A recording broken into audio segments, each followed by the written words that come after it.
First step, growing the grapes. Wine does not start in a fancy cellar or a wooden barrel. It starts outside in dirt under the sun where grapevines spend months doing one job, which is slowly turning sunlight, water, and minerals from the soil into sugar-packed grapes. The key thing here is patience, because grapes are basically solar panels with feelings, and if you rush them, you get garbage wine. Warm days help the grapes build sugar, cool nights help them keep acidity, and that balance is everything. Because sugar later becomes alcohol, and acidity is what keeps the wine from tasting flat and boring. This is why wine regions exist where they do, because the climate hits this very specific sweet spot where grapes struggle just enough to get good, but not enough to die. Second step, harvesting. At some point the winemaker tastes the grapes and decides, okay, now they are ready, not too sour, not too sweet, just right, and then the harvest begins. This can be done by hand or by machines, but either way the goal is the same. Get the grapes off the vine without smashing them too much, because once grapes break, things start happening fast.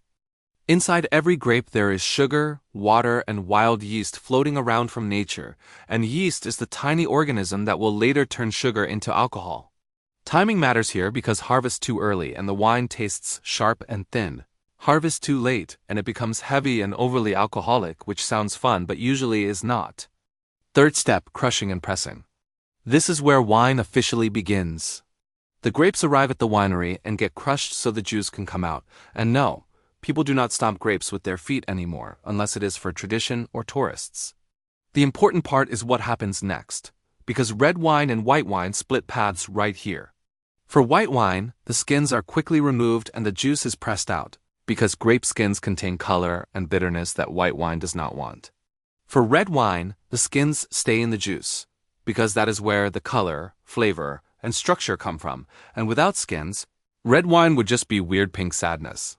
The seeds stay too, but you do not want to crush them too hard, because crushed seeds release harsh bitterness, which no one asked for. Fourth step, fermentation. This is the magic part, but it is actually very simple. Yeast eats sugar and poops out alcohol and carbon dioxide, and that is not a joke, that is the entire system. The grape juice starts sweet, then the yeast wakes up, starts partying, bubbles appear, heat is released, and slowly the sugar disappears while alcohol levels rise. This can take days or weeks depending on temperature and style, and the winemaker controls it by cooling or warming the tanks so the yeast does not freak out or fall asleep too early. For red wine, the skins float to the top and form a thick cap, and the winemaker has to push this cap back into the liquid regularly, so flavor and color get extracted evenly instead of just sitting there doing nothing. If you are enjoying this so far, please hit subscribe, it makes me very happy. Fifth step, pressing for red wine and separating the solids. Once fermentation is done, the wine is no longer sweet because the sugar is gone, and now it is time to separate the liquid wine from the skins, seeds, and leftover grape bits. For red wine, this happens after fermentation, and the wine is pressed out slowly, so it does not pick up harsh flavors. What comes out first is free-run wine, which is smoother, and what comes out after pressing is stronger and more intense. And winemakers often blend these together carefully instead of just dumping everything into one bucket. Sixth step is aging. At this point the wine technically exists, but it is usually rough, cloudy, and kind of aggressive, so it needs time to calm down. Aging can happen in steel tanks or wooden barrels, and this choice matters a lot. Steel keeps flavors clean and fresh, while wood slowly adds subtle flavors and lets tiny amounts of oxygen in, which softens the wine over time.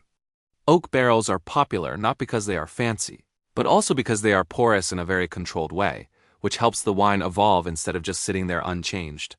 Aging can take months or years depending on the style, and during this time the wine settles. Harsh edges smooth out, and flavors become more connected instead of all shouting at once.